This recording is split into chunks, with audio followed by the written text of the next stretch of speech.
Hey, Noah! Thanks for the prime! What the heck? How you doing? Welcome on in!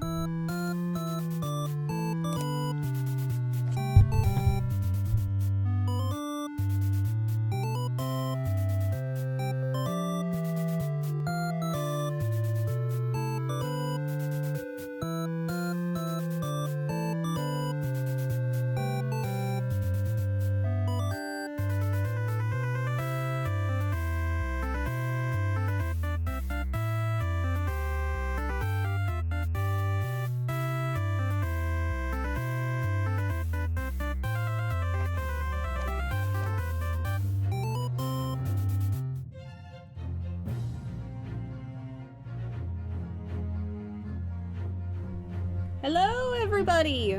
We're back! It's time for the monthly one stream.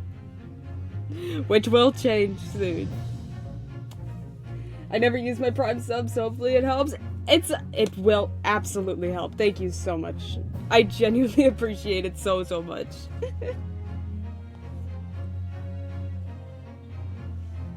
I know my stream schedule has been a bit off.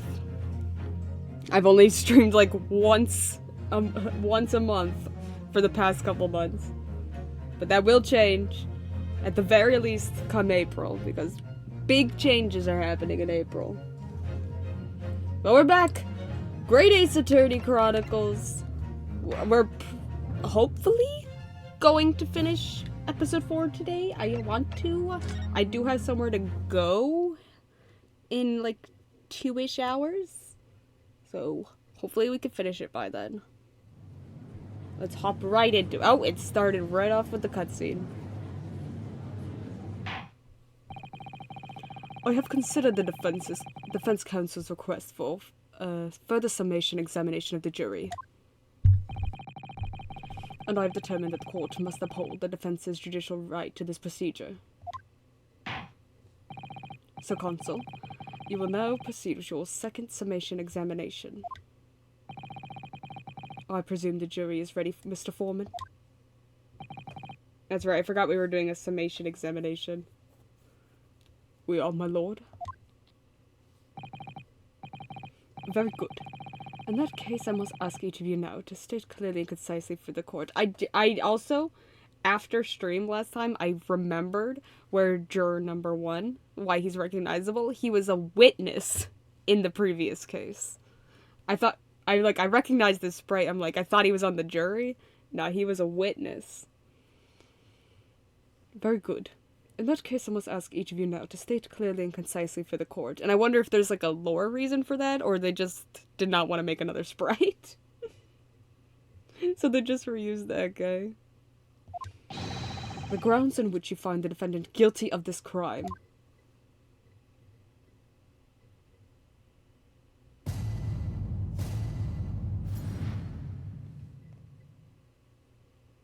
The juror's contentions.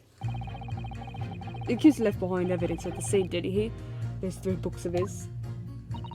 If there was some novel alternative explanation about how the victim was stabbed, I might reconsider.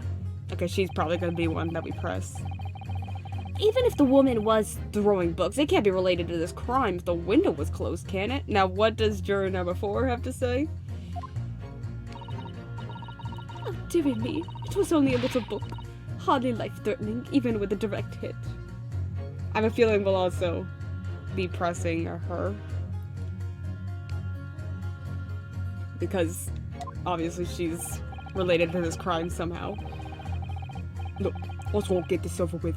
If I don't bring home some pie tonight, I'll be in a tiny bit of trouble. Come to think of it, we had a fire at home a while ago. It gave me the sneezes. Yeah, thanks, buddy.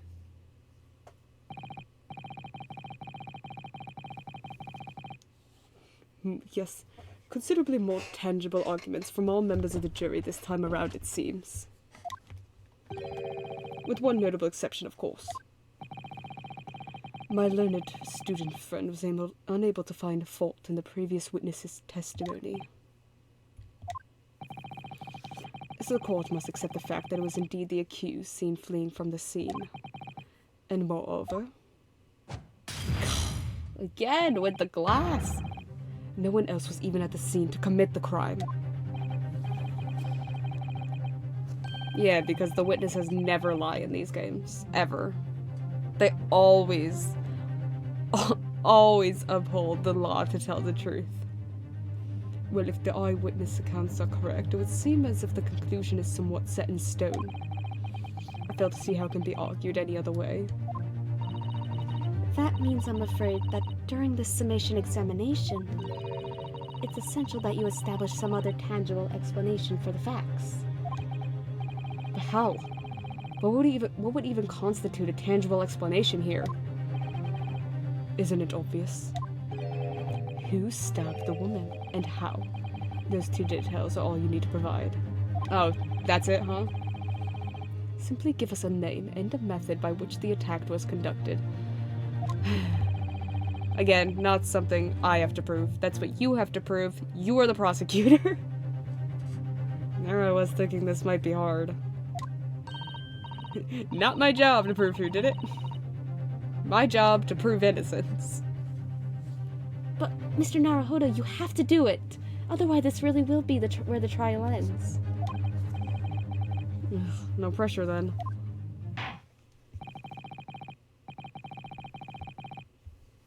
That's quite enough preamble. Proceed with the summation examination, please. I presume you are prepared, counsel? Oh, yes, my lord. Hara Inoseke. Focus your mind now.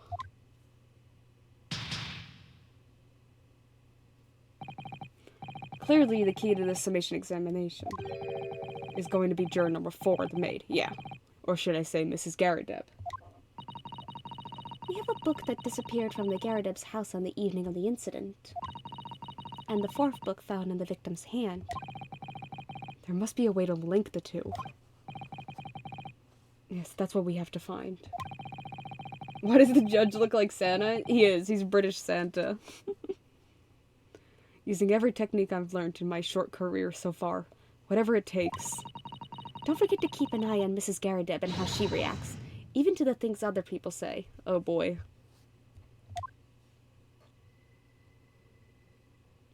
Here we go. So that means that I gotta press other people and check her reaction. Let's see which ones will get her. Maybe her I wanted to press.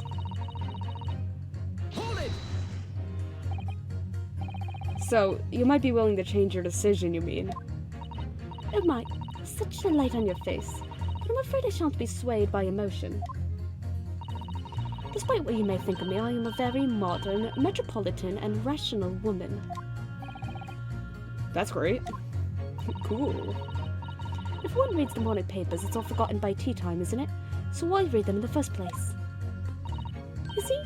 Modern, metropolitan, and rational thinking, wouldn't you say? And not at all extreme.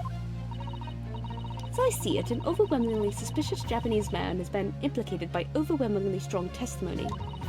So despite one or two minor puzzlements, I do declare that the man is overwhelmingly guilty. Okay.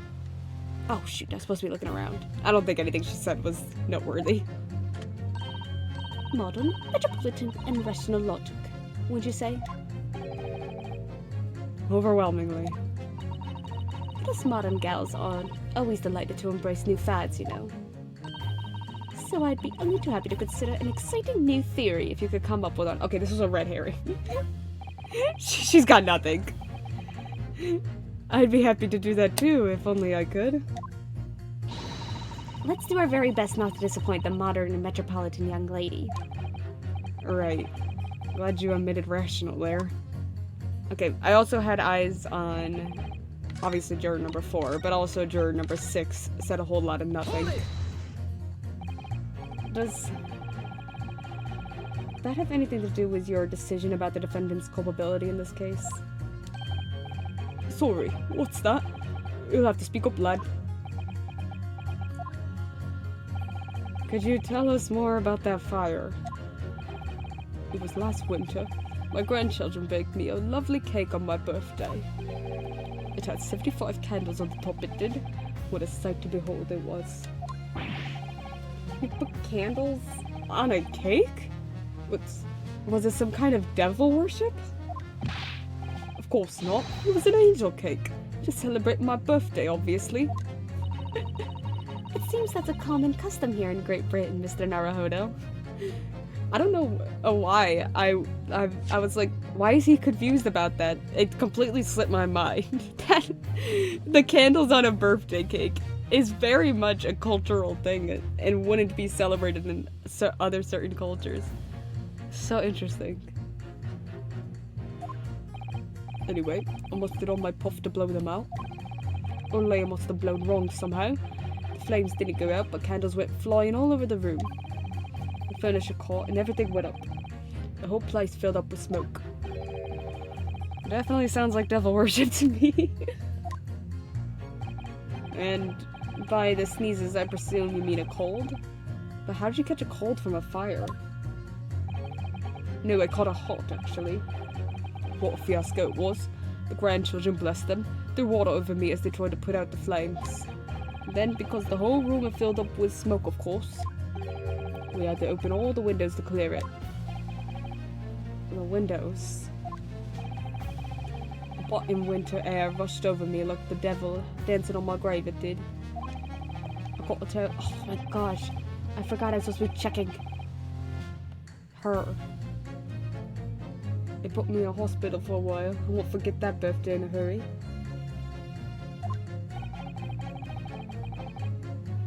I knew it was devil worship all along. Something about this old man's story is playing on my mind for some reason. We need to demonstrate who, apart from Mr. Natsume, could have attacked the young woman on the street, as well as how he or she could have done it. Yes, but once again, the jurors' statements are full of personal prejudice. A lot of them seem convinced they're right, even in the face of logical arguments to the contrary. I think you're gonna need to pit them against each other to force them to accept an alternative explanation. Okay, so we are pitting? I thought we were looking out. In that case, I know which one's the pit. Yes. I don't necessarily need to find contradictions between their assertions, just a connection might do the trick.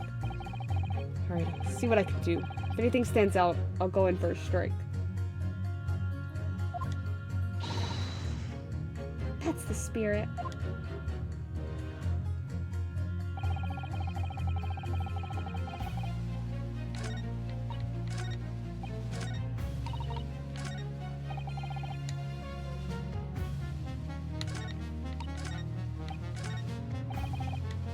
Okay, he did change his sentence. Winter house fires are dire. You have to open windows to clear the smoke. That's when the chill gets you see. And then I think juror number 3 said, yeah, if she's throwing books, it can't be related to the crime if the window's closed. So I got you. You and you. Objection! These two jurors' statements clearly contradict one another. I hate when he words it like that because it sounds like I'm wrong.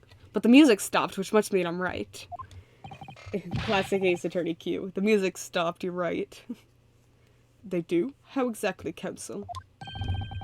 Don't point at me again! I told you it wasn't me! What's that you say? Speak up, lad, speak up! Juror number 3, do you see? Oh, me? See what, sir? Did you hear juror number 6's account of his birthday celebrations last year? It seems, despite being a Londoner, he once opened his windows in the middle of winter. Well, yes, of course, because it was an emergency. Yes. And guess who also had a fire who needed to let out smoke? I mean, obviously, if the room was filled with smoke from a fire, then you'd be mad not to open the...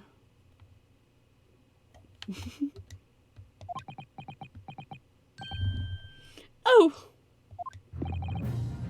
Exactly. On the day in question, at the time of the incident, there was a fire in the Garadev household. And Mr. Garadev had the following to say about it. The whole place filled with smoke. Oh my. Oh, there it is! Oh, my hat. There it is. Good, so they still do give the notifications. Did you ever upgrade your computer or want the notes since we last spoke? I have not. Not yet. Also, why are the jurors investigating this game like they're witnesses? I've never played the game, just seems odd. So, this is a summation examination, is what it's called in this game. The jury basically, see how they all have black behind them? They all voted that the defendant is guilty. Like, they all said he's guilty, lock him up. What I'm doing right now is trying to convince them to overturn their guilty verdict, to make it, to at least be some of them not guilty. So there's an upset in the balance. It's not all, guilty. So the trial can continue. That's why they're being investigated like this. And technically, this juror number here, juror number 4 right here, is a witness. And she's probably guilty, or her husband's guilty. Excuse So me. yeah. Juror number 4, do you have something to say about that?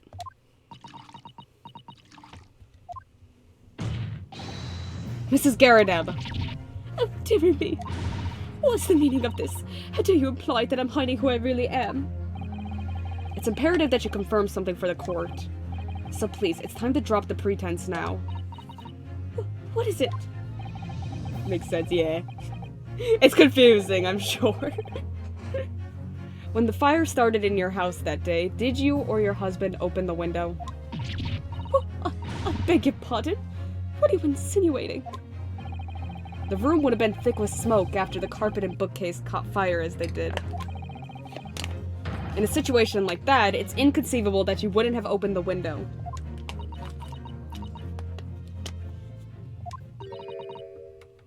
And what if we did? It means you're guilty. Lock her up. Oh, all right then. Yes, you're right. My husband was frantically trying to open the window. Which can't have been easy since I continued to give him a justly deserved book battering. Even though your house was on fire? Oh, you never stop throwing it till the anger subsides. It would be terribly bad for the nerves to do otherwise.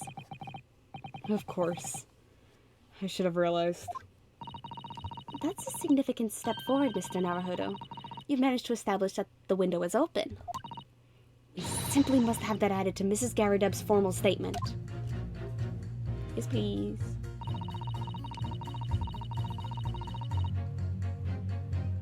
Now you mention it, yes, the window was open at the time. I'd clean forgotten, but it's true. Hold it!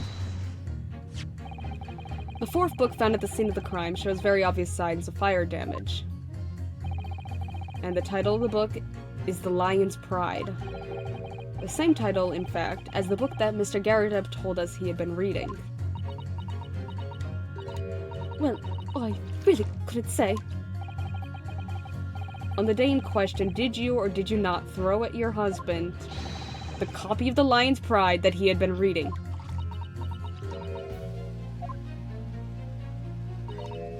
I did. It was the first thing I could lay my hands on, so I hurled it straight at him. I know we're trying to, like, you know, prove that she's, like, had some relevance in the crime. I don't see how this proves anything that she or her husband are guilty. Because the woman was stabbed with a knife in her back. And she was inside her house on the second floor, so if anything, this proves that she's innocent because she wasn't there. I have no idea where this is going.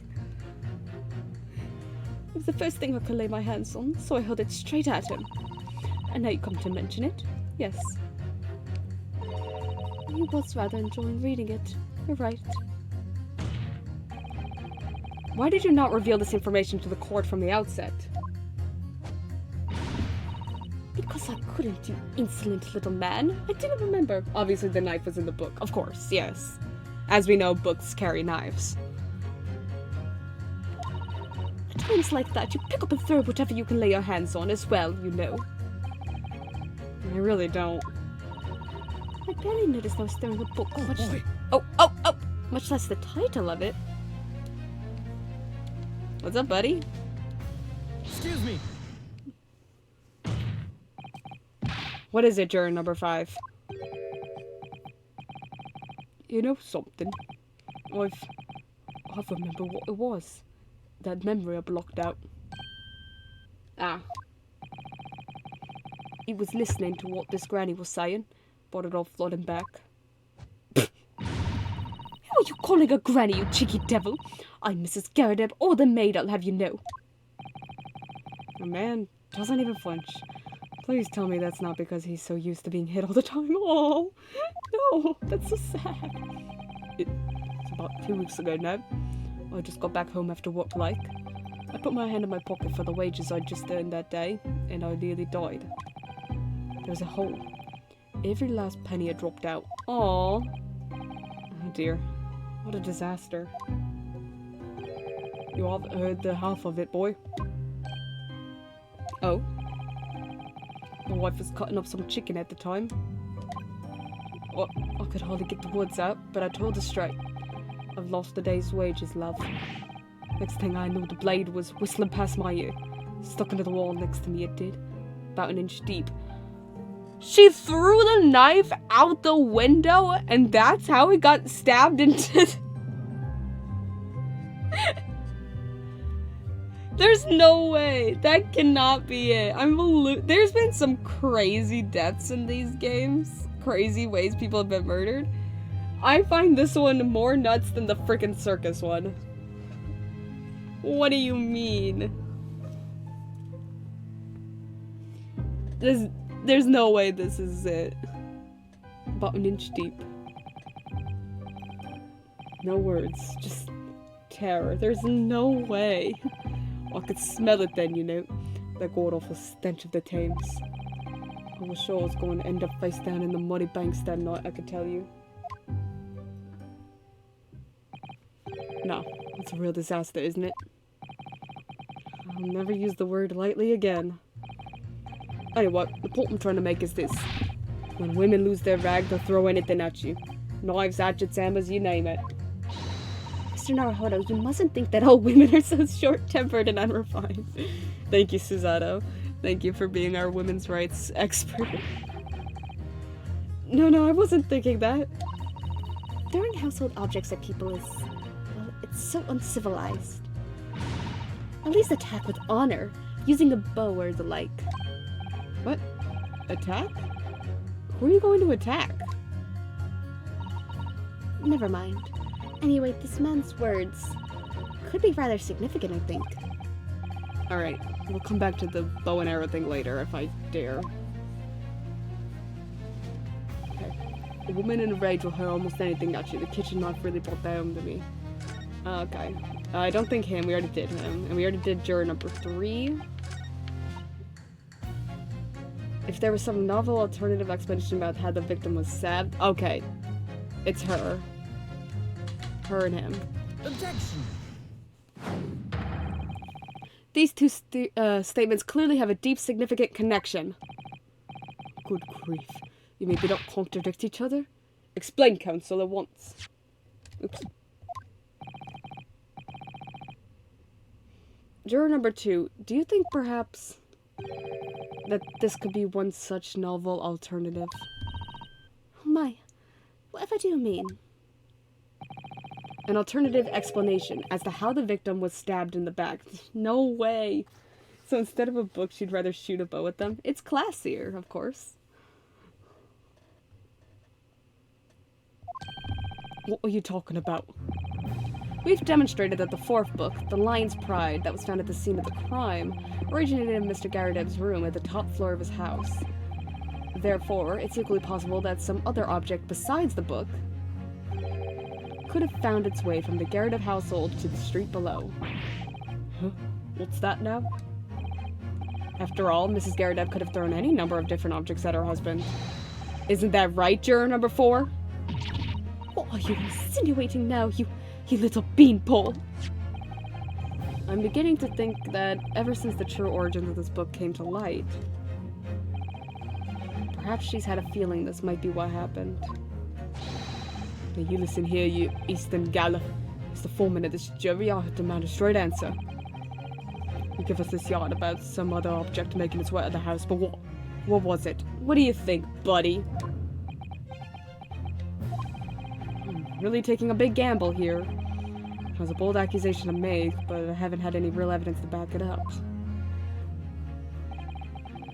But I'm certain that at the very least this warrants further investigation. Alright, Mr. Foreman, I'll try to explain the defense's theory. The other object that found its way from the Garadeb household to the scene of the crime was the knife. Take that!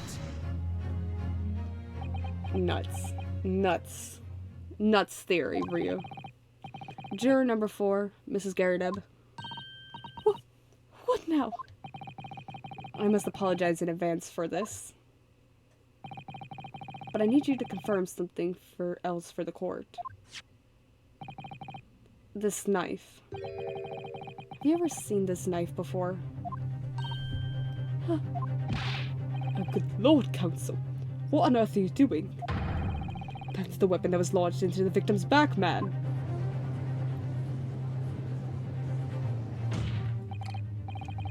My lord, remember when the victim was attacked? Mr. and Mrs. Garadeb were in the throes of an argument. Mrs. Garadeb was hurling anything she could at her husband, who had been backed up against the window. A window that had been opened to clear the smoke, and through which a book sailed to land at the crime scene. I can't seriously believe that. The book was found in the victim's grasp.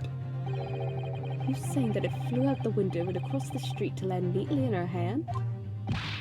Or maybe she went to pick it up. Maybe she went to pick it up and then all of a sudden she has a knife in her back. Is that where this is going? Even my missus hasn't got named like that. Yes, I admit there are many details we don't yet understand. But that's the point. That's precisely why we must not allow this trial to end. Not right now. My... Mrs. Garadeb, your answer, please. Have you seen this knife before or not?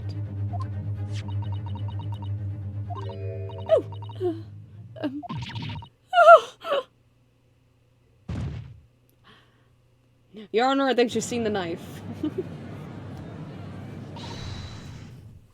My lord. My lord, I wish to change my decision. There we go. I'm a woman of my word, after all. Thank you, madam. Yes, I agree. I certainly didn't see this coming, but I just don't think it'd be right for this trial to come to an end now with so many unanswered questions. Mr. Foreman. I'd have to agree. Not that I think the granny didn't mind. Yes, you know what? I'm not quite happy about this at all at the moment either. All together now, ladies and gents. Really? The old man's not overturning?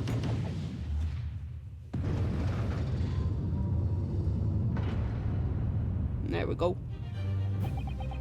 We did it. Oh, congratulations, Mr. Naruhodo.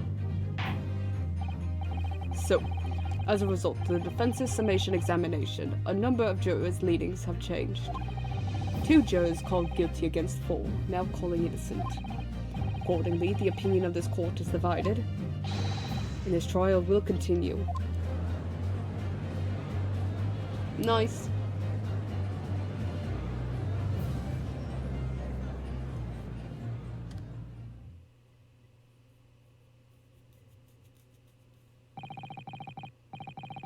Now then, Lord Van Zieks, how does the prosecution wish to proceed?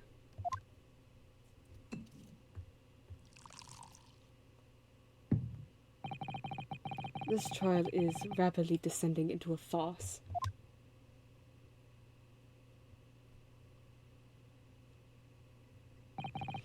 Like a corked wine, the first few sips are bitter enough. But what follows is so repugnant, it's good for nothing, save the gutter. If I may, Lord Van Zieks. The defense has just put forward a credible alternative explanation for what happened. Credible? Is that your considered opinion, Mr. Foreman? The defense's argument is a joke, to which I barely know how to respond. But let me start by insisting that you must all familiarize yourselves better with the relative position of those places being discussed. What do you mean by that? What's his angle this time? It should already be more than apparent that between the crime scene and the Garrett household runs a rather wide street, Briar Road. Which means that the distance from the Garrett's house to the scene is some, 15 yards. Let me see. 15 yards. That's around 14 meters. Thanks for the conversion. 14 meters? Oh, that's a little farther than I'd imagined. And as you ladies and gentlemen of the jury rightly noted as having portentous significance, the 4th book was found in the victim's clutches, because she probably leaned down to pick it up. That's where this is going. I just know that's where it's going. In other words, the smoldering book, wantonly hurled by the lady of the house, traveled some 15 yards, to land on the opposite side of the road, neatly between the collapsed victim's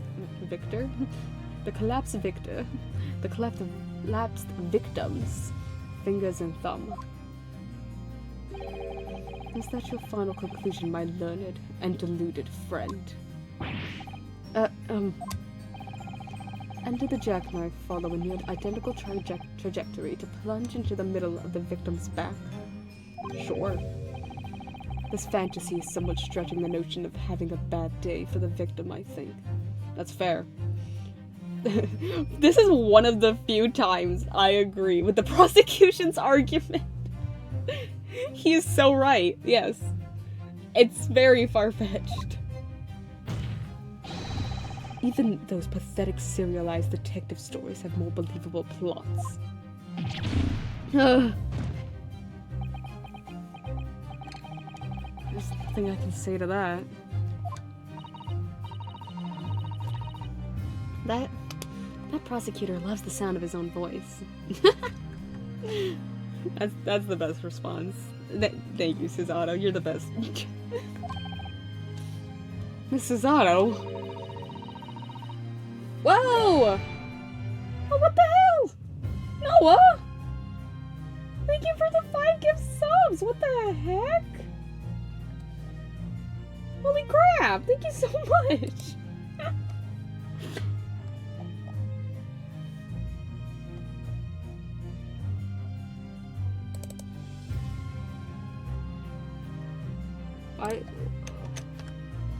That definitely beats the sub goal. What the heck?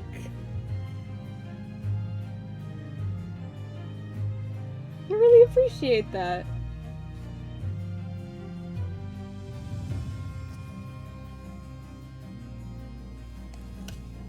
Holy cow.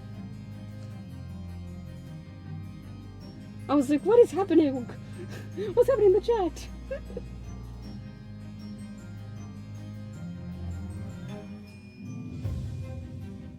Hi, Reverse! Welcome on in! Thank you for the hydrate. I'm streaming. Hope everything helps better your Twitch career. It helps so much. Thanks, man.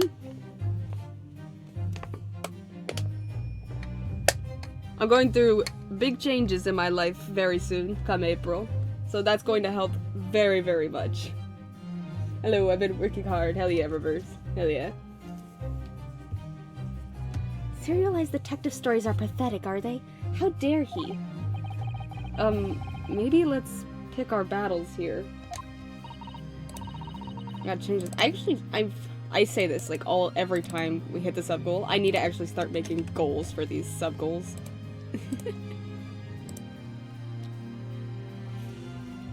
My lord, might I be allowed to speak? As judicial assistant, you may speak for the defense, yes.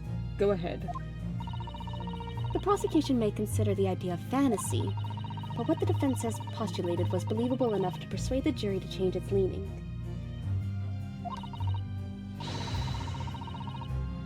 And as such, the court has a duty to explore this alternative explanation as thoroughly as possible.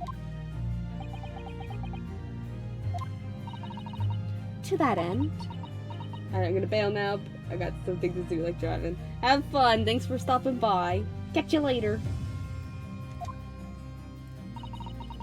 Juror number 4, Mrs. Joan Garadeb, must be called to testify and submit to cross-examination. Saints alive.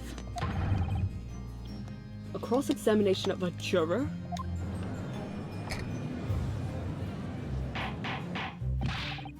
Order! Order! Order! Well, this is highly irregular. It is unprecedented for a member of the jury to be summoned to the witness stand. Objection!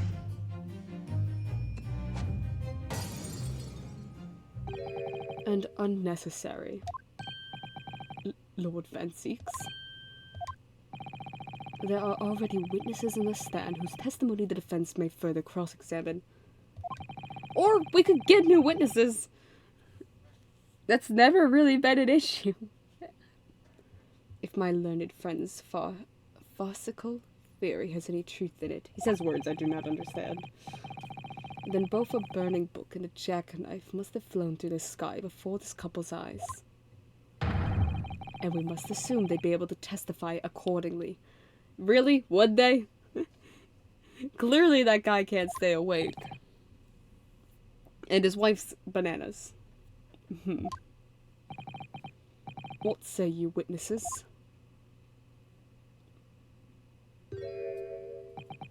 He looks like a puppet. He pretty much is. She pretty much puppets him. Yes, sir. Constable Rowley Beat reporting for duty, sir. Well, good morning, officer. Sorry for dozing off till now, sir. I haven't slept for a month on account of a villain who's appeared on my beat, sir. Oh, they are so heroic, these London Barbies. Patricia, my darling, I've been neglecting you, but no more. Oh, Rowley, my hero, you make me swoon. Very well. I hereby reject the defense's request. What? Oh. And order the witnesses in the stand to testify again. State forthwith for the court any details pertaining to the defense's alternative explanation of events. Yes, sir.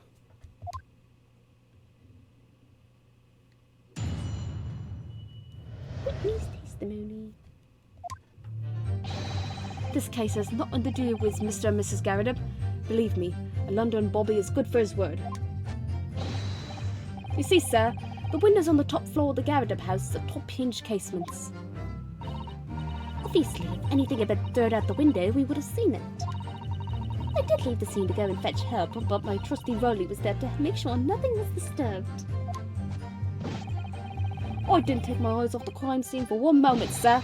Nothing strange to report on that front, sir. I don't believe him. I don't believe him.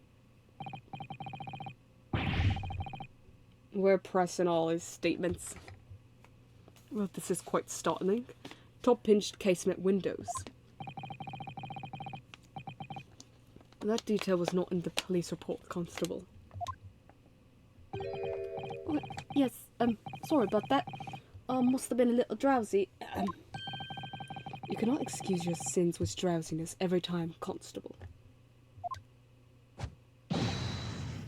No, sir.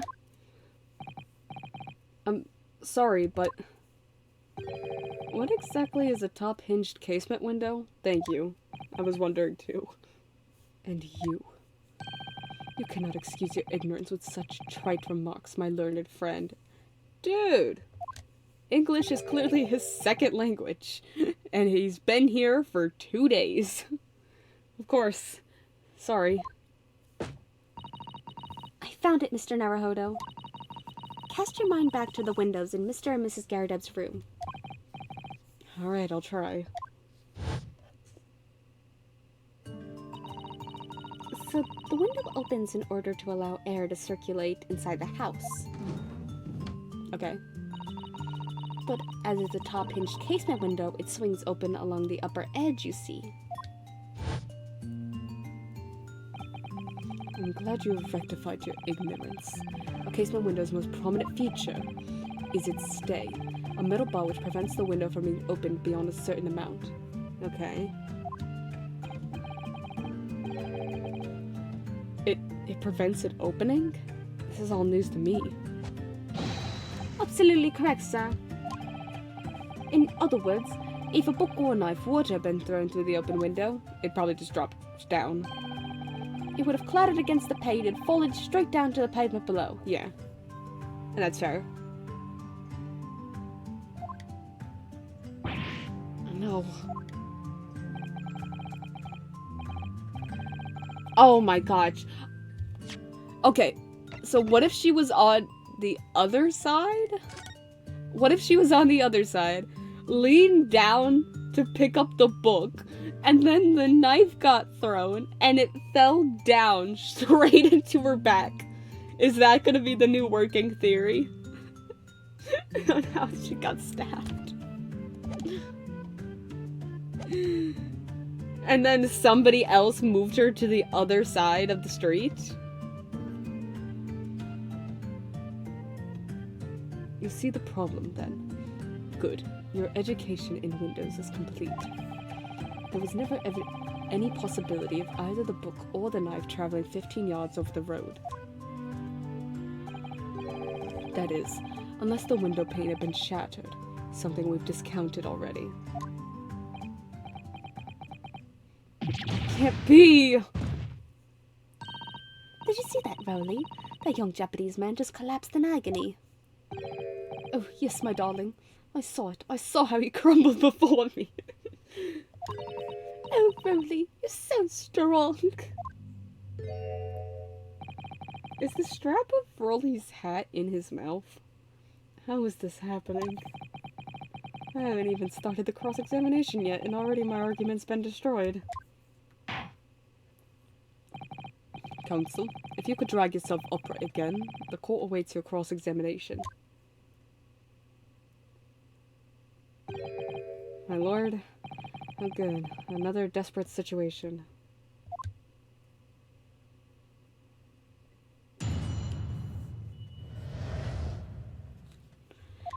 Yeah, it is in his mouth. Huh.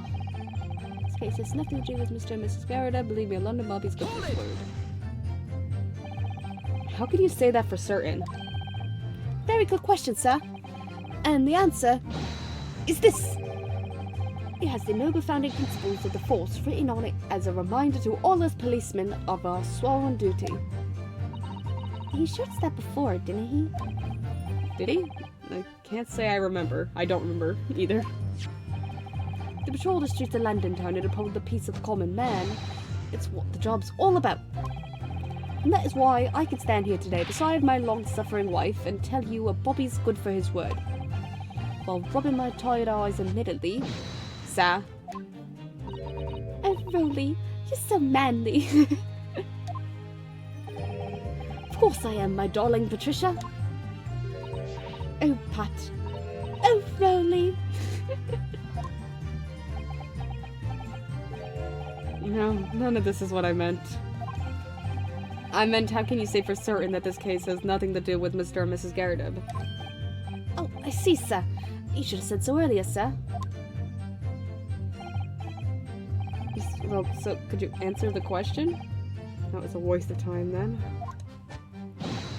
Absolutely, sir. I will answer to the fullest of my abilities, sir. There's a surprising reason why Mr. and Mrs. Garrideb's domestic dispute can't be related to this case. But before I get into that, sir, just one thing. Yes? Hello? This turned into a horror game? Yes. I'd very much like you and all your countrymen to understand the great British institution of Scotland Yard. So, I hope you'll take back some tales of us London bobbies and how we uphold our guiding principles. I wasn't planning on going back just yet. I've only just arrived here. So to that end, sir, I'll be happy to lend you my warrant card for your perusal. Okay, is there gonna be something important in here? But I must warn you, won't be able to get through it without shedding a few tears. Thank you. I'll try. Small folding wallet that identifies London bobbies. It contains the rules of conduct to which they must adhere. Let me read them. Let me read them. What are the rules?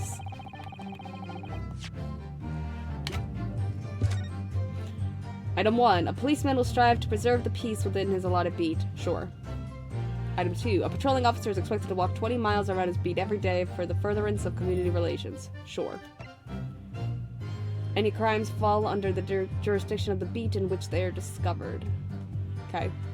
When a crime is discovered on his beat, a policeman must assist with initial investigations and help detectives. Okay. But he was offbeat, wasn't he? I thought they said they were going on their date.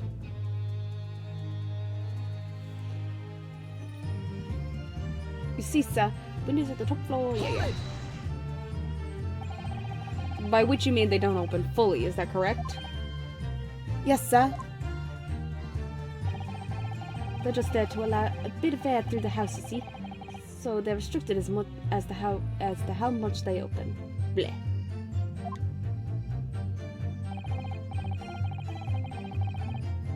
And therefore anything thrown out the window from inside the room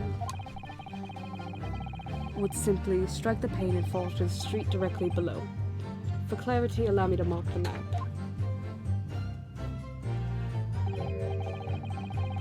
Here is the location where objects would have fallen.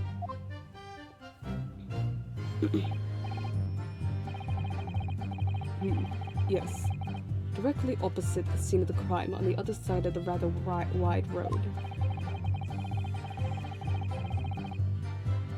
Would it have been so hard for somebody to mention this top hinged casement thing before? Well, I have another question for you, Constable. What would that be, sir? How do you even know?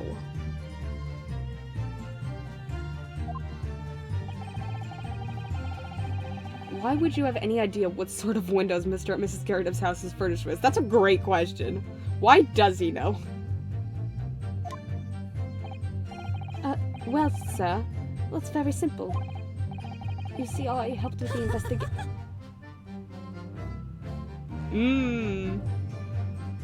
I thought so. I helped with the investigation yesterday. I thought...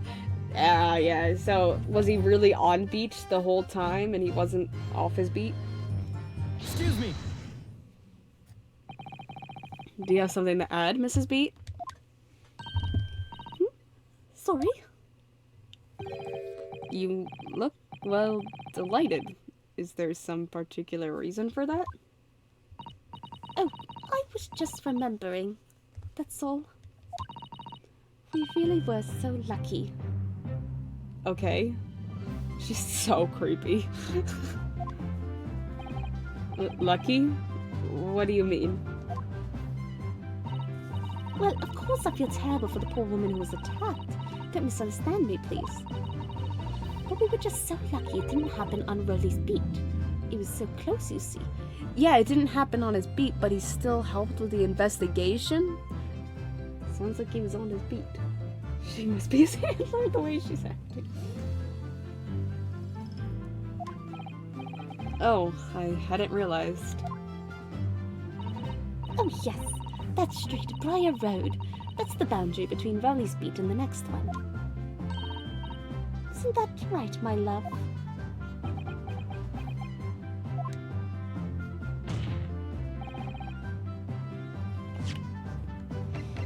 Did they move the body to the other side of the road? I'm trying my best to predict this. Did they move the body from the left side of the road to the right side of the road so it would be on his beat so he could help in the investigation? Is that why they moved it from here to here? And it really did what I said before about the knife just dropping down after she goes to pick up the book. Is that true? Because I'll lose it. I'll lose it if that's how it is. Constable Beat?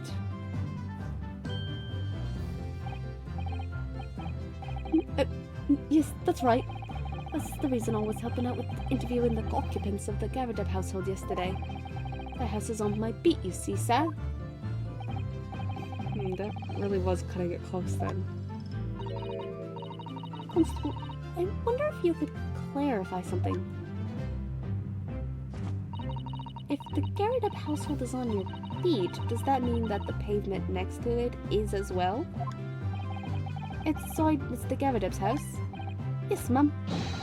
Pavement on that side of the road is part of my beat. Okay, so his beat's the other side. So maybe they didn't move the body? Maybe somebody else moved the body? After? Huh. Or maybe it really was on this side? I'm curious. Let me see. I was unaware of that. Just think, if the woman had been attacked just on the Other side of Briar Road! She did! She was attacked on the other side of Briar Road. we would never have been able to go for that meal to celebrate our wedding anniversary. Oh, wait, no, she wasn't. Oh, she was... So, if she was attacked... Okay, I get it now. If she was attacked here... So they're lying. Got it. She definitely was attacked here. And then moved. Got it. Hey, Matt! I'm at a party right now, so I can't say long story. Thank you for 2 years, Matt! 2 years! Holy crap! Thanks for stopping in. Have fun at your party, man.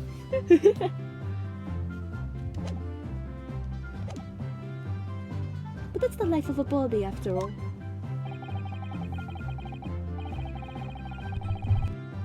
Extraordinary people are Bobbies, tirelessly working for the benefit of all Londoners.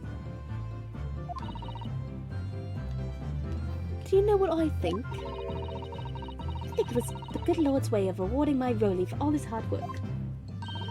Don't you think so, my darling? That must be it, Pat, my love. That must be it. I think perhaps we should make sure we have that information officially on record. Leave it to me, Mr. Naruhodo. I'll take care of it immediately. Okay. The pavement where the victim was found lies just outside Constable Beat's beat, the border of which runs down the middle of Briar Road. Got it. Does that mean you hit another goal? Technically, technically Matt's sub was already counted. That was just him sharing it. That was him sharing the anniversary for the chat message.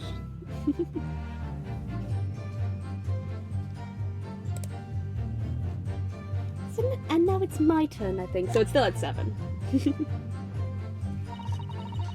Obviously, if anything had been thrown out the window, we would have seen it. Okay. I did leave the scene to go and fetch help, but my trusty Rolly was there to make sure nothing was disturbed. We've already pressed her enough. I want to press him more. And take my eyes off the crime scene for one moment. I don't believe him. Nothing to report? That's correct, sir. I had my eyes wide open the entire time. Never looked away for a second. No one else approached the scene, and nothing was removed from it. I can swear that on the yard's honor, sir. Really? That seems a little strange. Beg your pardon, sir. It seems altogether regular to me.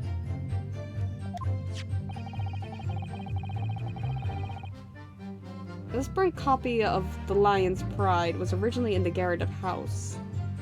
Hold. So the question remains, how did it find its way into the hand of the victim?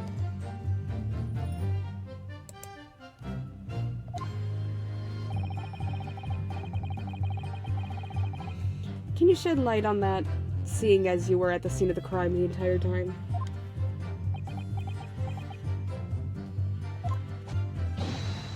Huh. Could it be a different copy, sir? One that just happened to be burnt as well? Even if that were possible, why would the victim have been gripping a book like that in her hand?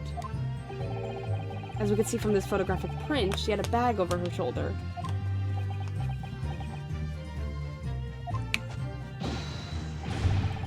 Well, sir, that book was in the lady's hand from the moment we arrived at the scene. Is that so? There's something about this statement that's not sitting right with me. The two mysteries, how the knife ended up in her bag and how the book ended up in her hand. There must be some common thread between them.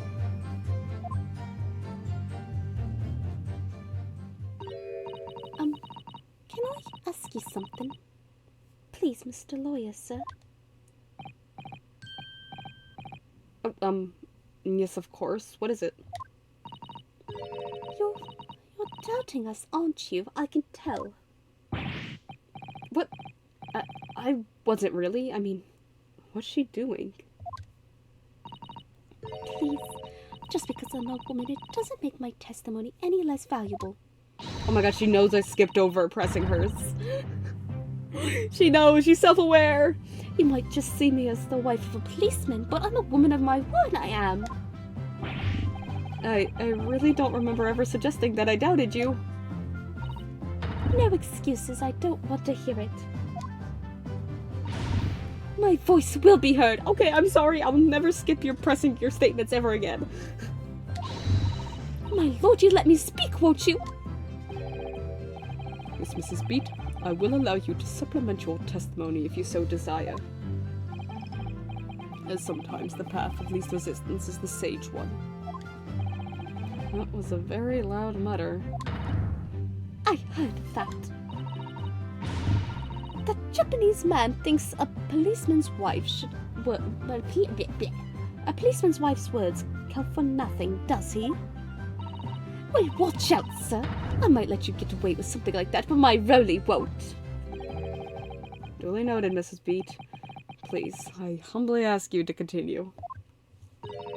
What could she possibly be about to say, I wonder?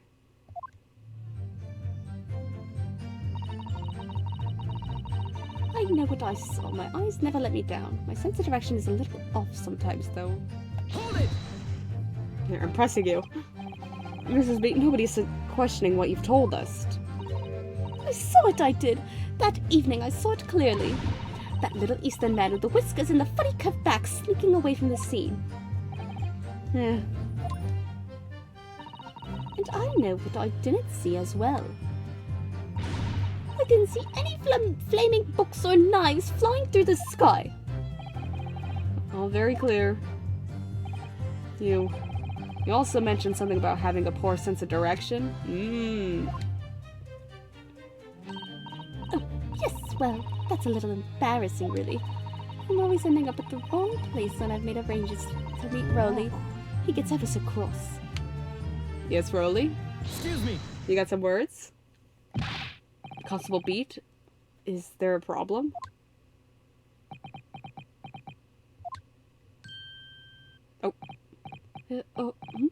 No, sir. No problem, sir. Did your wife's remark just now bring something to mind, perhaps? Well, in a way, sir.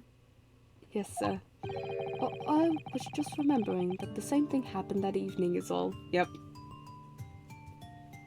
Wrong side of the road. You mean Mrs. Beat lost her way? On the night of the incident? Well, you see, I was sent her off to find the police books in the next beat over from mine. But she was gone a fair bit longer than what I was expecting. Or I thought she'd be back inside in 10 minutes. But my darling was gone a good 15. Oh, Rowley, you're such a tease. But the reason I was so long was because of the bouquet, silly. Bouquet? Sorry, what bouquet are you talking about? Oh, it was a present for our wedding anniversary. Rowley's so romantic. He saved up for it with farthings and halfpennies he found in the gutter while doing his rounds. Yes, how romantic. I'd forgotten all about it until just now. How'd you, my darling? Yes. But that was just between us. You're talking about it to anyone else, darling. You have to promise. Oh. Really? Oh. No. Talk about it. What was that all about? Constable Beat looked very obviously troubled during that exchange. I'm afraid I can't offer any useful insight, Mr. Naruhodo. But I'm quite sure of one thing. We have to ask Mrs. Beat about the bouquet. Mrs. Beat, this bouquet you just mentioned. I'd like you to add details about it to your testimony, please. Oh, really? Yes, I'd love to. Oh, he doesn't like it either. He knows something. What happened was I dropped my bouquet and ended up losing my way for a while. Hold it! Okay, where? You mean you dropped the bouquet at the scene of the crime? Yes, that's right. Oh, I was so upset. When we ran over and saw it was a woman with a knife in her back. I was so shocked I dropped the bouquet Rowley gave me. It was in a dark spot where the street lights weren't casting any light, so I didn't notice at first. And then you went to the police box to report it to the policeman whose beat it was on? But there is no bouquet at the crime. Yeah. And I bet she still hasn't found it. So the body was definitely moved.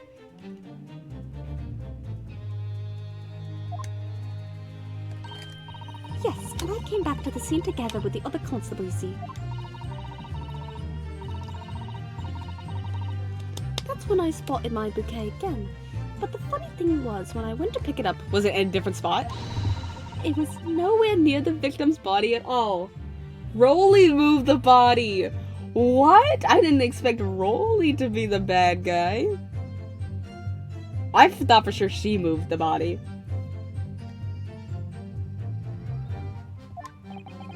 In case you need reminding, Mrs. Beat, the victim is not deceased. I was so flustered for a moment before I heard a voice calling me from the other side of the road. Your husband, presumably? That's right, silly me. I'd gone over to the Wrong side of the street. Yep.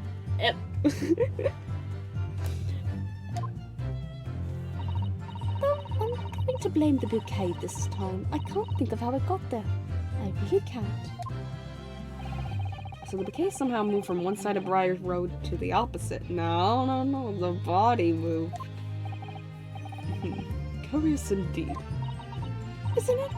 But the worst of it is I forgot to pick the bouquet up again when we left the scene. That beautiful rose really bought me. With that change from the gutter he spent so long collecting. He knows. By bouquet, do you perhaps mean... Oh! This sorry solitary rose. Oh. Oh!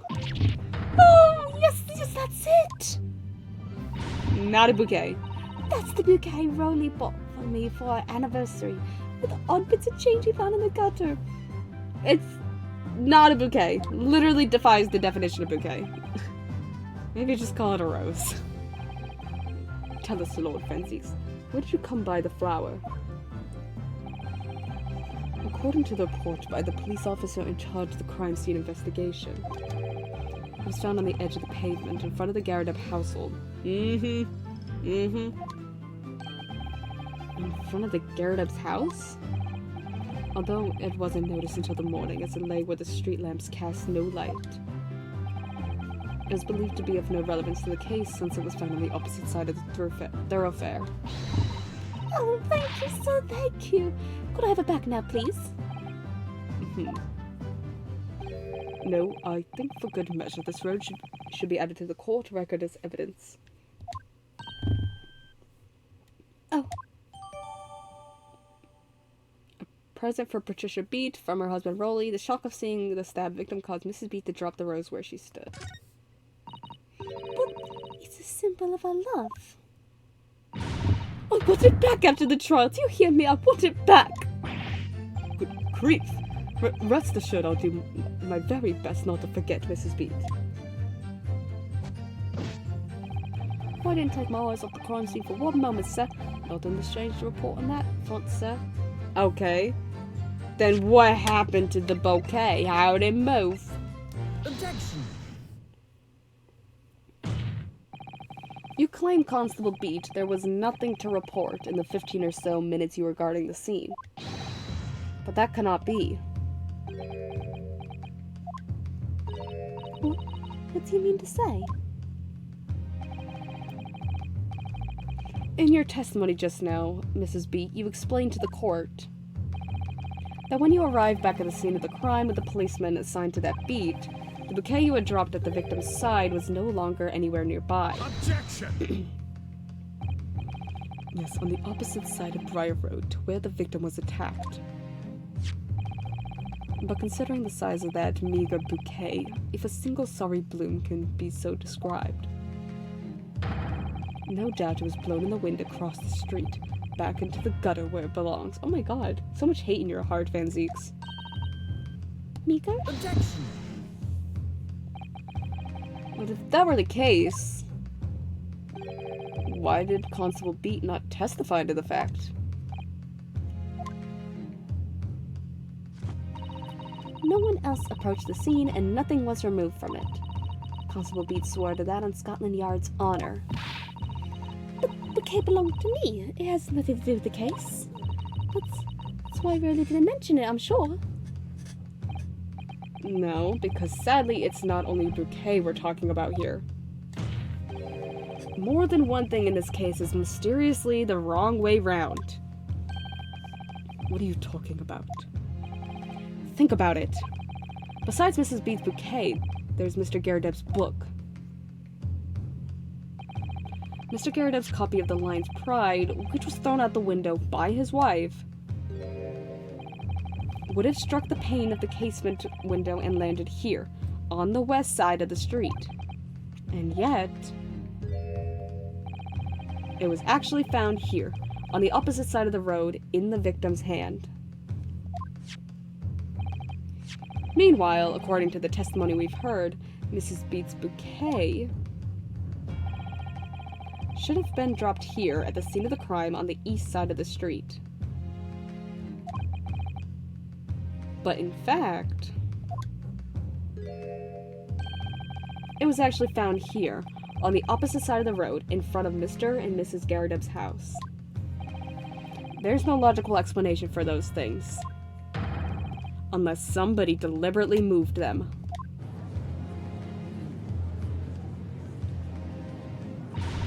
What are you trying to say?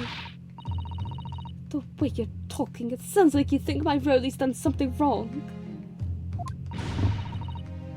Don't you listen to a word that scrawny lawyer says. Muttering on about books and bouquets. Why should we care? It's nitpicking is what it is. Oh, good. Mrs. Garrideb's come around. You might call it nitpicking, Mrs. Garrideb. But deliberately meddling with the scene of a crime is a criminal offense. It's called, obstruction of justice. Tampering, Mr. Naruhodo. That one too. That also works.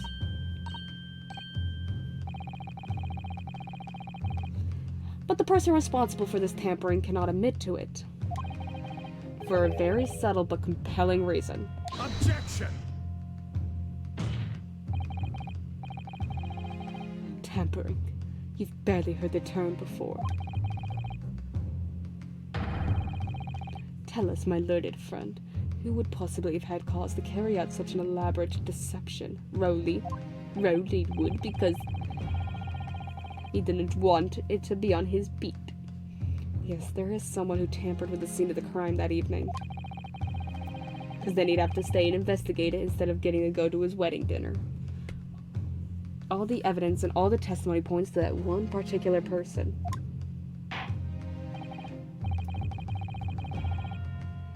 Counsel, I must demand that you substantiate this conjecture.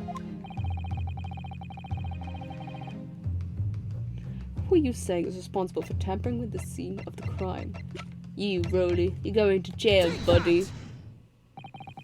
Obviously, there's only one person it could have been. Constable Rowley Beat. It was you. What? A policeman? A member of Scotland Yard? What nonsense! Why would my Rowley do something like that? There's no one straighter than my husband. That's a funny sentence. I disagree. Larry Butts would be straighter than your husband. I know Bobby works more tirelessly for the people of London. Mrs. Beat, you said in your testimony that your husband asked you to go to a nearby police box to fetch the officer on duty. The 15 minutes that you were absent from the scene is the only opportunity anyone had to tamper with it. Making it up. It's all nonsense. It's all lies. What about that Japanese man with the whiskers? I bet it was him. He did it. Objection! If that was true, Constable Beat would have seen him do it. Oh. And forgive me for pointing it out, but when you dropped your bouquet, Mrs. Beat, it was after the defendant had fled the scene. Oh, well... Objection! First, you make accusations about the landlord and his wife, and now you incriminate a policeman as well. But your accusations lack one very important thing. You claim the crime scene was tampered with, but there's only one reason anyone would commit such a reckless crime: to hide something. That's right. He's right. But my husband and I just happened to be there, that's all. So why would we have anything to hide? It doesn't make sense. You've offered no motive for this alleged tampering. And until you do, your accusations are nothing but empty threats. Okay, and where's your motive for the stabbing? Huh? You don't have motive for that.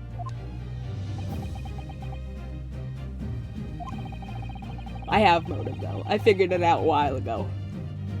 Constable Beat had a very good reason for wanting to tamper with the scene of the crime. I figured it out. This is like the quickest I've figured out an Ace Attorney case. That's the key to this entire affair. Mr. Naruhodo, have you managed to solve this mystery?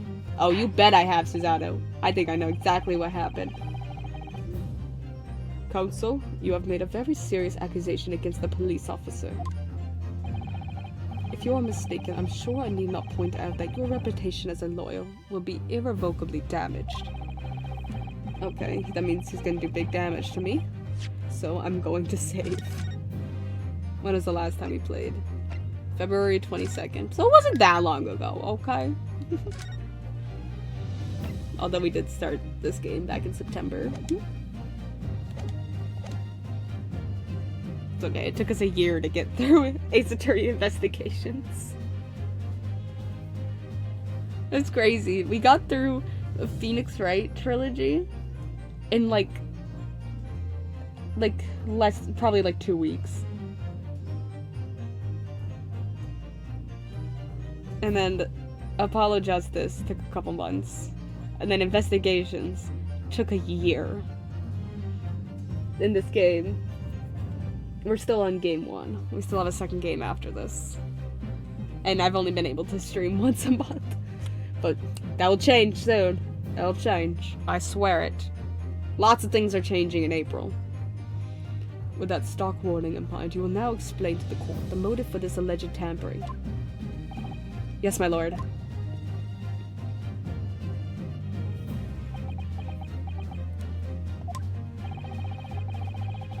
Constable Beat's motive for tampering with the crime scene was to hide where the victim fell. We got this.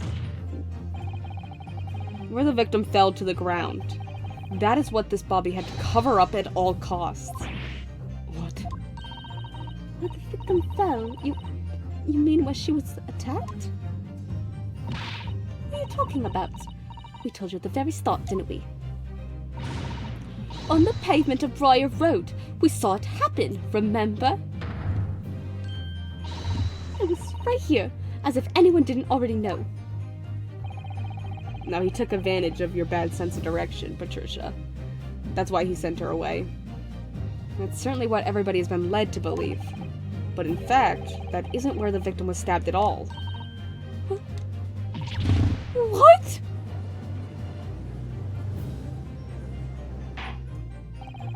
I'm beginning to wonder where this tumultuous trial will end, counsel. If that's your assertion, then the court is dying to know, my Nipponese friend. Where are you proposing that the crime actually took place that evening? Right here. Take that! But that's on the opposite side of the road. I don't understand. And he moved everything. He moved the books and everything and the victim to the other side. But he couldn't see the bouquet because it wasn't in the streetlight. On the evening in question, and it was dark, they said it was dark and foggy.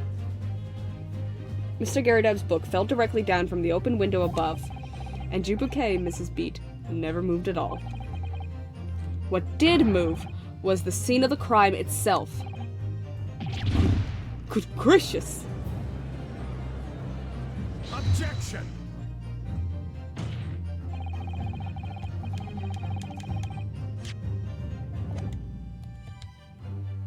Perhaps you haven't been listening to the ample testimony the court has heard.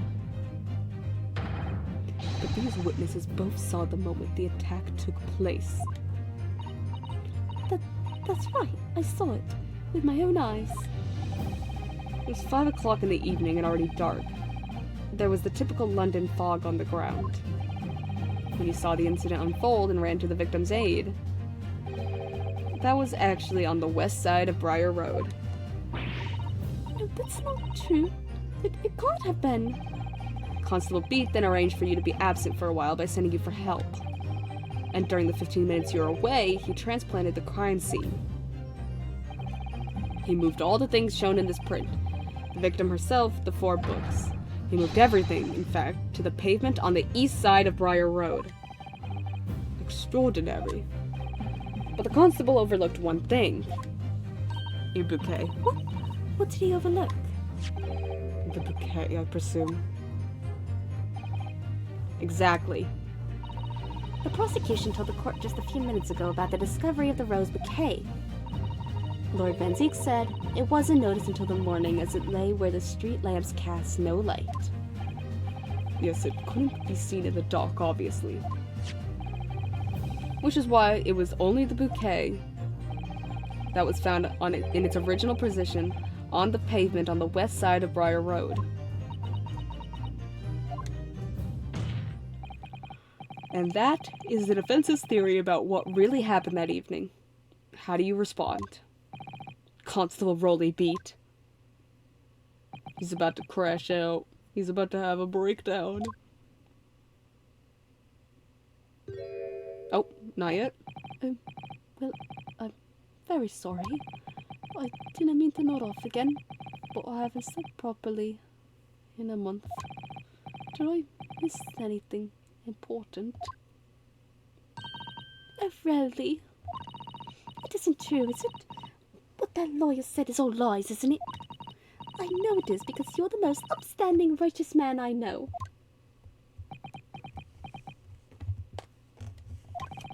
I had a dream. Terrible dream. All the things I did that night.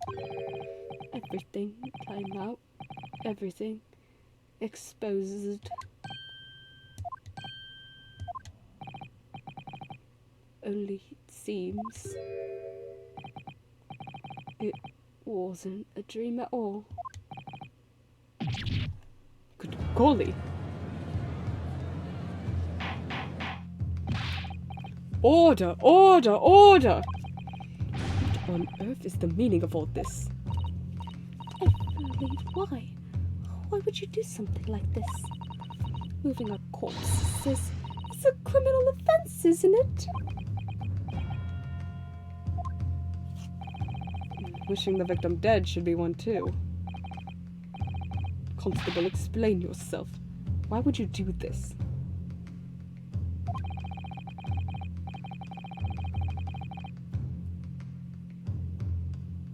As a respected member of Scotland Yard, your duty is to protect the good people of London town.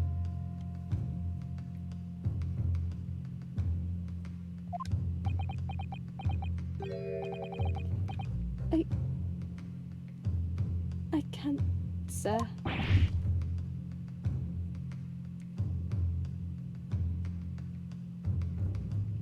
One moment.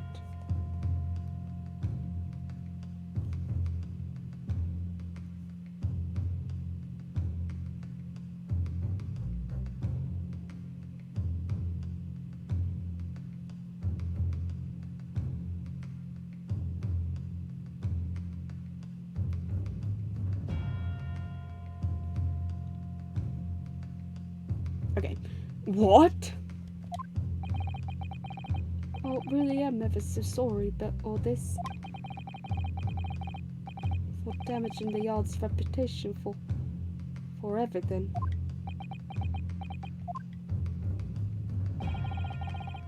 I have a possible explanation for why, on that particular evening, Constable Beat felt compelled to move the scene of the crime. I can think of one reason. What? How could you possibly know? You, a foreigner, presuming to understand the mind of a Scotland Yard policeman.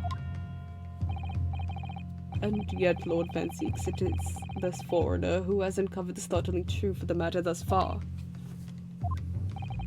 I believe it would be beneficial to the court to hear this extraordinary young lawyer's theory. Counsel for the defense, if you please. Yes, my lord. No, then. Now, how funny it would be if I just kept presenting the wrong evidence here and the judge is like, never mind, that guy's an idiot. Now then, I think you'd better show us some evidence. At once, my lord. England, Japan, it makes no difference where you come from. Human emotions are the same. And I think I have a fairly good idea of the feelings behind this man's actions. What gives away the motive for the Constable Beat's unthinkable actions? This is where his thing comes into play. Yeah. The thing we read about. I realize that I'm a foreigner in this land, and I've only just arrived from Japan. Which is why all this information about London's so-called bobbies is completely new to me. I've learned that, though honorable, patrolling the beat is the most demanding work in the world, for example. Keeping the peace, looking after the citizens on his beat in all kinds of ways. There's no doubt that the young Bobby is charged with a great deal to do each day, certainly. But for Constable Beat, the day in question was special. Special? How? It's wedding anniversary. They said it 1,000 times. On account of this bouquet, my lord. Oh, yes. It was our first wedding anniversary. Constable Beat had worked so hard to be able to afford this simple gift for his wife, and was so looking forward to taking her out for a celebratory meal. When he and Mrs. Beat stumbled upon a crime along Briar Road. when he saw that shadowy figure through the fog collapse on the pavement ahead of them. What must have gone through the man's mind? But sir, just on that one particular day, I was looking forward to celebrating my wedding anniversary. Mrs. Beat puts up with a lot being married to a bobby like me. I want to show my dear wife how much I care. Aww.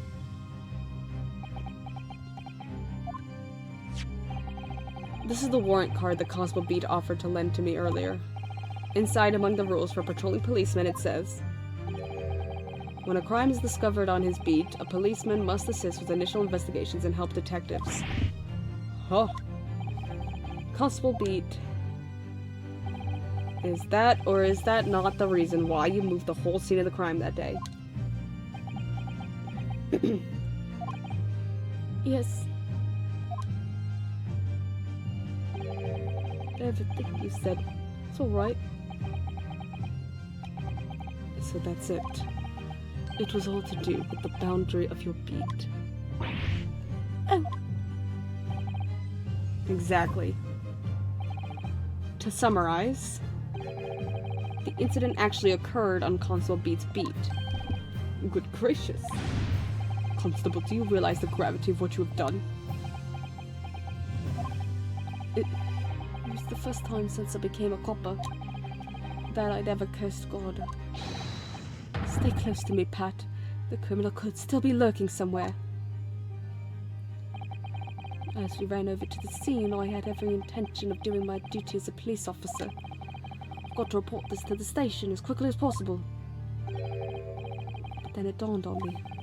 I realized where we were, where the victim was lying, and what that meant for me. When a crime is discovered on his beat, a policeman must assist with initial investigations and help detectives. Why here?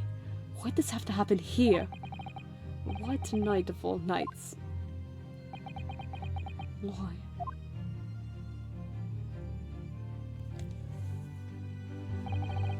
It's a copper's job to guard the scene of the crime, so I told Pat she'd have to go to the nearest police box and fetch whoever was on duty there. It was then when I opened my mouth to speak. It just came out.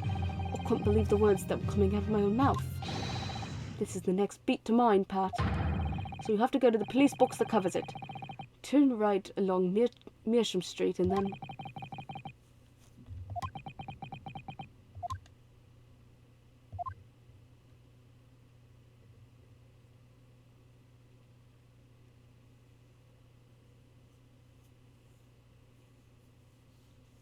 So silent.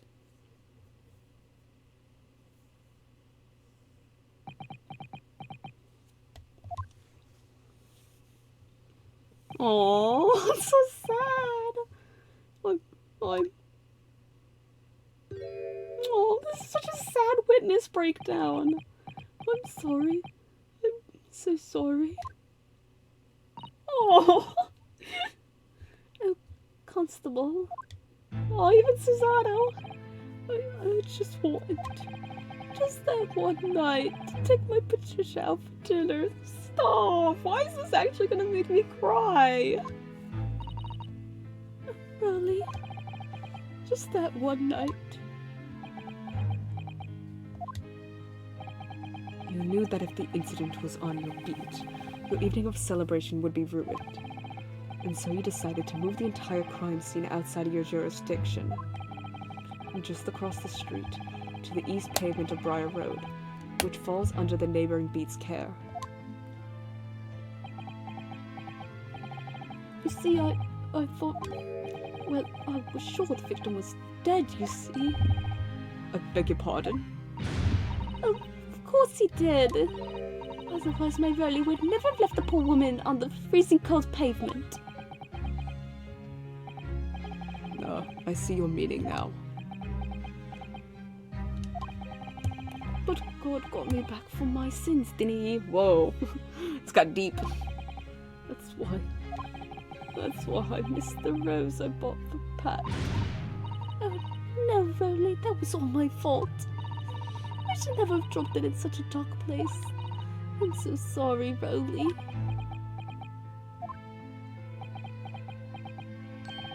And can you tell us, Constable, how many books did you move from the one side of the road to the other in total? Oh, 4 it was. Yes, sir. Definitely 4. 3 of them dropped by Mr. Natsume, and the 4th being the one that fell from the window upstairs in the Garrett household, of course. But what made you place that book in the victim's hand? When all the others were scattered haphazardly around, I mean. Well, sir, it's because that's how I found it. How you found it? What do you mean? Or when we first ran over to the scene, the victim was already holding the book.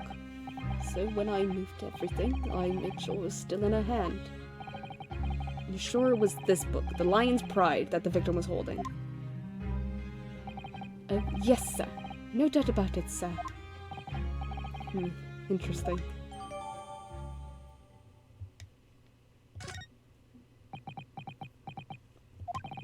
I thought it was an open and shut case at the time, you see. There were only the 2 people at the scene, and Pat and me both saw it happen. However, which way you looked at it, it had to be the fellow who ran off who'd done it, I thought. That's fair. That's a fair assumption. I couldn't see the harm, really. I didn't think moving it all over the road would make a jot of difference. I suppose this is it for me now. I've had it. My lord. Yes, Lord Van Zeeks? I believe that concludes the cross-examination of the witnesses. Yeah, you can't conclude it. That's my cross-examination. Constable, you may withdraw. Yes, sir. Mr. Prosecutor, sir. What will become of my Rowley? What will happen to him?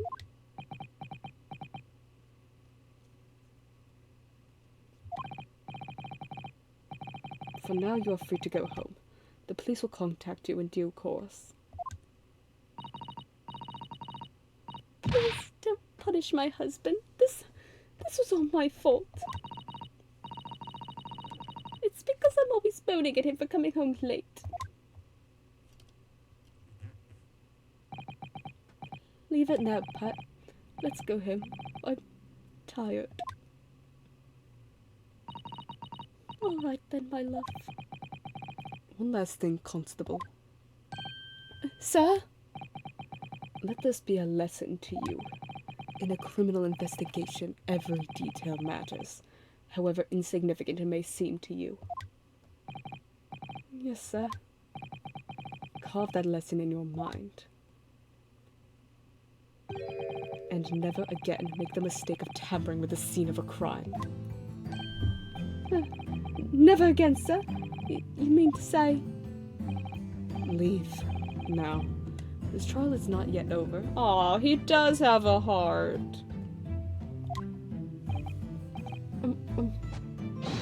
Sir? There they go. I thought they were gonna fade away. I guess they technically did fade. Well, quite a startling revelation, I must say.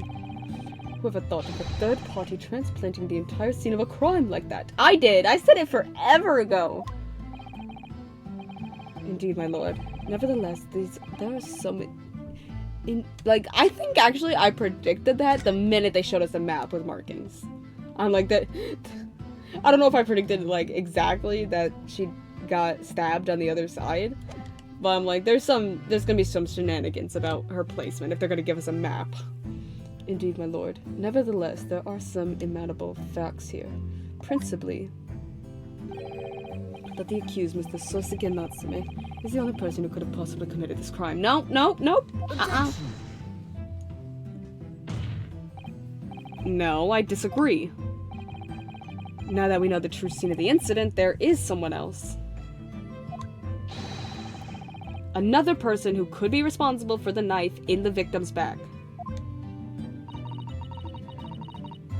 Forgive me for being presumptuous, but I believe the prosecution is probably well aware of this possibility already. Lord Fenseeks, is this true? Very well. Name the person if you will, and if further investigation is warranted. The prosecution has no objection to the trial continuing. You will name this other person who could have perpetrated the crime. Oh, Joan. Get out of your jury seat. The defense would once again like to request the cross-examination of a new witness, my lord. Once again? Yeah, we already asked. My assistant made the same request earlier. In order to finally reveal the truth about this case. It's imperative that we cross-examine juror number 4, Mrs. Joan Garadeb. Me? Oh, dearie me. She should have already been taken off the jury. She clearly has bias. Objection! That request has already been denied. Objection! But the situation is very different now. Mrs. Garadeb, answer me this. What do you want, you little toad? At the time of the incident, you were engaged in a violent argument with your husband, Mr. John Garadeb. In the course of the argument, a minor house fire was ignited. And to clear the smoke from the room, your husband opened a window that looks out over Briar Road. Wait, what of it? You threw this book at your husband when he was cornered with his back against the window. Upon striking the pane of the open top-hinged casement window, the book plummeted directly down, finding its way to what we now know to be the true scene of the incident. Yes, and as I said, what of it? During the argument, you were beside yourself with rage. As such, you threw not just books, but anything you could lay your hands on. So, let me ask you one more time, Mrs. Garadeb. This knife, the one removed from the victim's back, have you really never laid eyes on it before? Yeah, she can't even lie. I don't recall it. Yeah, okay. Seriously? How am I supposed to remember everything I picked up and threw at my husband? And anyway, the man over there in all that regalius said members of the jury needed to testify, didn't he? Conveniently, yes. Objection! No, I have no recollection of saying that at all. Juror number 4. Oh, Van Zeeks, you're on my side. You're having a real Miles Edgeworth turnaround. A turnabout, as one might say. Oh, that's not what turnabout means, but it was funny. Make no mistake. You jurors are not special in any way. You are not immune to the judicial process. If you know something about this knife, madam, let the truth come out. But that's just a common garden knife. It could have come from anywhere. We have several like that at home. If one went missing, how would you expect me to know? What's that? Are you joking? She's got several. What are you saying, please, Mrs. Garadeb? So you admit that you have knives like that? Now you listen to me. I refuse to believe all this nonsense. I couldn't bear the thought that I'd injured someone. Do you hear? I couldn't bear it. And the poor woman. So, yes, I want evidence. I want... I dropped my phone.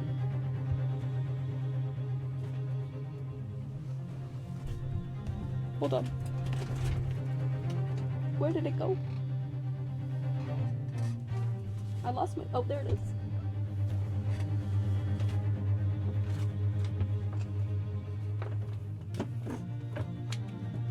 How did it fall?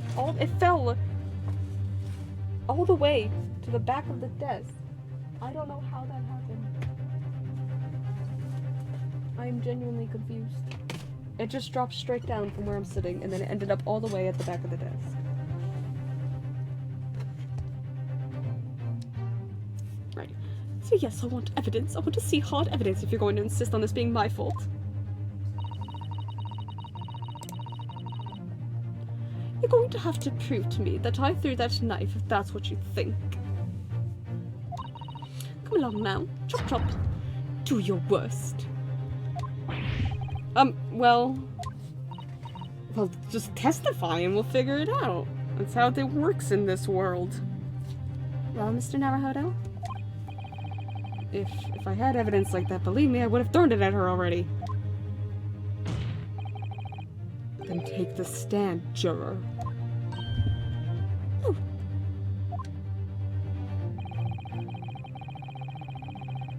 The prosecution does not object to the defense's request to cross-examine this woman. Nice. Thank you, Lord Van Zeeks. I'm going to have to testify?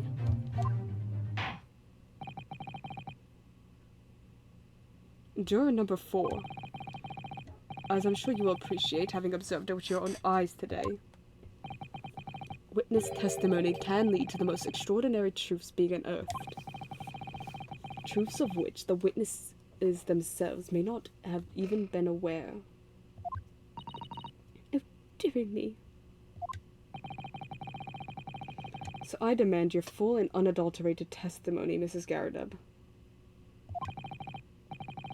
And mark my words, in this court of law today, we shall extract the truth. One moment. Yes?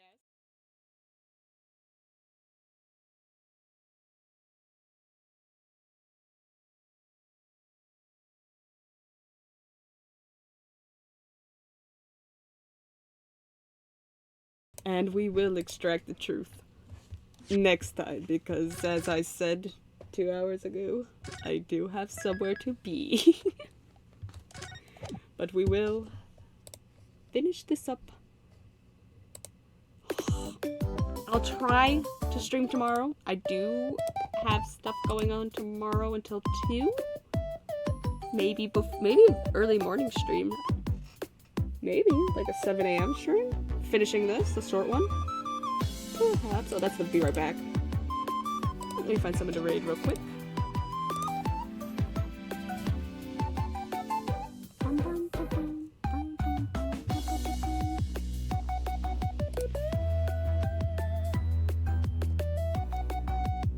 Let me find someone. I have to go.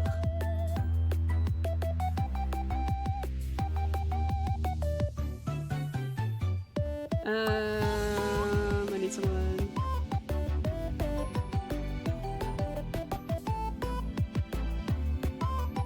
Sure, you.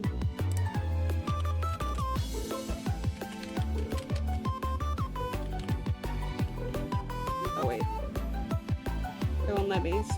Never mind, I can't do you. How about you?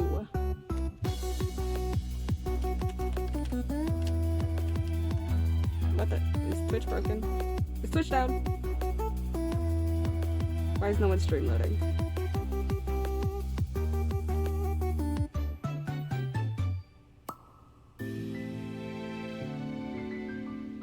Sure. I'll just raid you anyway.